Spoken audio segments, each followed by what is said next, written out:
أعوذ بالله من الشيطان الرجيم بسم الله الرحمن الرحيم السلام عليكم ورحمة الله وبركاته اللهم صل على سيدنا محمد عبدك ورسولك النبي الأمي وعلى آله وصحبه وسلم رب اشرح لي صدري ويسر لي أمري واحلل عقدة من لساني يفقهوا قولي. Syekh Abdul Qadir Al-Jilani Quddusallahu sirrahu melanjutkan nasihatnya sebagai berikut. Wahai orang-orang yang lalai, engkau telah menampakkan kemaksiatanmu kepada Allah Subhanahu wa ta'ala dan menantangnya. Tetapi engkau merasa aman darinya. Tidak lama lagi ketenanganmu akan berubah menjadi ketakutan. Kelapanganmu akan berubah menjadi kesempitan.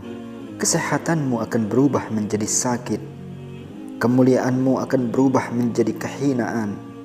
Ketinggianmu akan berubah menjadi kerendahan. Dan kekayaanmu akan berubah menjadi kemiskinan. Perasaan aman dari azab Allah Subhanahu wa ta'ala pada hari kiamat itu tergantung dari ketakutanmu kepadanya sewaktu di dunia. Dan ketakutanmu di akhirat tergantung pada keamananmu sewaktu di dunia. Tetapi engkau tenggelam dalam lautan dunia dan berada di jurang kelalaian. Kehidupanmu bagaikan kehidupan binatang yang engkau ketahui hanyalah soal makan, minum, nikah dan tidur. Engkau dalam keadaan rakus terhadap dunia, bersemangat untuk mengumpulkannya, dan selalu sibuk mencari rezeki. Itulah penilaian para guru terhadapmu. Ketahuilah bahwa semua itu telah menghalangimu dari pintu Allah Subhanahu wa ta'ala. Wahai orang yang terhina karena kerakusannya, kalau engkau bersatu dengan seluruh manusia untuk mendapatkan sesuatu yang tidak dibagikan untukmu, tentu engkau tidak akan mampu mendapatkannya. Hentikanlah kerakusanmu dalam mencari sesuatu yang telah dibagikan untukmu. Orang yang berakal tentu tidak akan menyia-nyiakan waktunya untuk mencari sesuatu yang telah ditentukan baginya. Keluarkanlah makhluk dari dalam hatimu. Sesungguhnya mereka tidak dapat memberi manfaat atau bahaya. Sesungguhnya mereka tidak dapat memberi atau menahan. Janganlah engkau hiraukan pujian atau celaan manusia. Janganlah engkau hiraukan apakah mereka memuliakanmu atau menghinamu. Janganlah engkau hiraukan apakah mereka menerima atau menolak. Yakinlah bahwa bahaya dan manfaat itu datang dari Allah Subhanahu wa ta'ala. Kebaikan dan keburukan itu ada di tangannya. Dia memberlakukan keduanya di tangan makhluk. Jika dapat meyakini hal ini, berarti engkau menjadi duta antara makhluk dan Khalik. Engkau membimbing pikiran mereka di pintunya. Engkau akan melihat seolah-olah mereka tidak ada bila disandarkan kepadamu. Orang-orang yang durhaka memandang Tuhannya dengan pandangan gila dan bodoh. Kemudian engkau akan bergaul dengan mereka serta mengobati mereka. Sabarlah engkau terhadap ulah mereka yang menyakitkan, dan tabahlah dalam menghadapi kebodohan mereka. Orang-orang yang taat kepada Tuhannya adalah para ulama yang berakal, dan orang-orang yang mendurhakai Tuhannya adalah orang yang bodoh dan gila. Orang yang durhaka itu bodoh, tidak mengenal Tuhannya. Dengan begitu, ia berani mendurhakai Tuhannya dan mengikuti syaitannya. Kalau ia tidak bodoh, ia tentu tidak akan durhaka. Kalau ia mengenali nafsunya dan mengenali bahwa ia selalu mengajak kepada kejahatan, tentu ia tidak akan mengikutinya.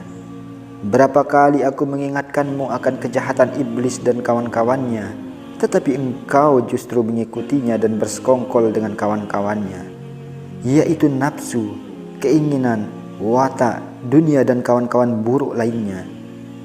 Jauhilah mereka semua. Mereka adalah musuhmu, dan tidak ada yang mencintaimu selain Allah Subhanahu wa ta'ala. Dia menginginkan kemanfaatan untukmu bukan untuknya. Adapun selain dia menghendaki untuknya, bukan untukmu.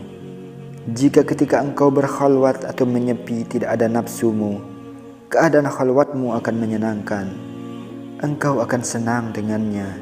Jika engkau meninggalkan nafsumu bersama dunia, hatimu akan bersama akhirat dan nuranimu bersama Allah Subhanahu wa ta'ala. Engkau belum berkhalwat jika masih bersama nafsu dan lainnya. Khalwat bersamanya adalah apabila tanpa disertai yang lain. Engkau bisa mencapai keadaan itu setelah memejamkan mata dari selain dia. Jika engkau sudah bersih, engkau akan mampu melihat kebersihan itu. Jika engkau bersungguh-sungguh, engkau akan melihat kesungguhan itu dan orang-orang yang bersungguh-sungguh. Jika engkau ikhlas, engkau akan dapat melihat orang yang ikhlas. Jika keadaanmu telah terbukti seperti itu, engkau akan melihat para wali Allah Subhanahu wa ta'ala. Jika engkau telah sampai di pintu istana, engkau akan melihat para pelayannya berdiri di sana. Bahkan engkau akan melihat keindahannya.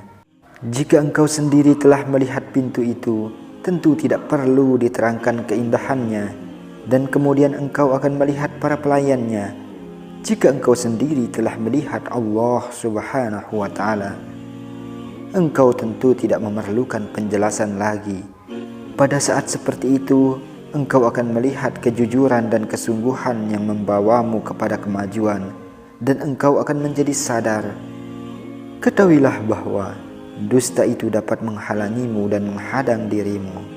Hendaklah engkau bersama orang-orang yang benar, agar engkau dapat bermuamalat sebagaimana mereka bermuamalat. Hendaklah engkau benar dalam ucapan dan perbuatanmu, dan bersabarlah dalam semua keadaanmu. Benar itu berarti tauhid, ikhlas dan tawakal kepada Allah Subhanahu wa ta'ala. Hakikat tawakal adalah memutuskan sebab dan Tuhan-Tuhan, serta keluar dari upayamu dan kekuatanmu, dari segi hati dan nuranimu. Jika engkau ingin sampai kepadanya, putuskanlah hubungan dengan selain dia. Berpalinglah darimu dan dari mereka. Berpalinglah dari sesuatu yang baru, sehingga engkau akan sampai kepada zat yang menciptakan sesuatu yang baru itu. Selama engkau masih bersama dirimu dan bersama mereka, engkau tidak akan berhasil. Di dekat Allah Subhanahu wa ta'ala tidak ada olok-olok. Setiap 1 juta di antara kamu, hanya 1 orang saja yang berhasil memutuskan hawa nafsunya. Pikirkan apa yang aku katakan ini, kemudian amalkanlah. Selanjutnya, silahkan engkau masuk ke istananya dan hadir bersamanya. Aku mengharapkan kebaikan untukmu di dunia dan di akhirat. Dunia adalah penjara bagi orang mukmin. Jika ia lupa bahwa ia sedang dipenjara, akan datang kepadanya kebebasan dan pertolongan. Orang-orang beriman itu berada dalam penjara, sedangkan orang-orang yang telah ma'rifat itu berada dalam kesyukuran, sehingga mereka telah keluar dari penjara.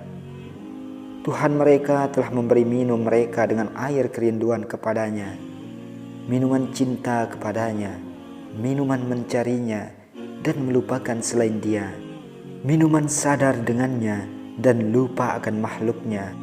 Allah Subhanahu wa ta'ala memberi minum mereka dengan air-air tersebut, sehingga mereka selamat dari makhluk dan fana dengannya serta bersamanya. Mereka pergi dari tempat tinggalnya lalu terpenjara. Sejak di dunia, neraka dan surga telah diberikan kepada mereka. Menentang kehendak Allah Subhanahu wa ta'ala adalah neraka bagi mereka, dan ridho kepada Allah Subhanahu wa ta'ala adalah surga bagi mereka. Bagi orang awam, kiamat adalah penghitungan amal. Sedangkan bagi orang khawas, kiamat adalah tangga. Betapa tidak, karena kiamat telah terjadi pada diri mereka sejak mereka masih di dunia. Mereka telah menangis sebelum dipukul, hingga tangisan mereka berguna sewaktu tiba giliran dipukul. Semoga bermanfaat. Akhirul kalam. Wabillahi taufiq wal hidayah. Wassalamualaikum warahmatullahi wabarakatuh.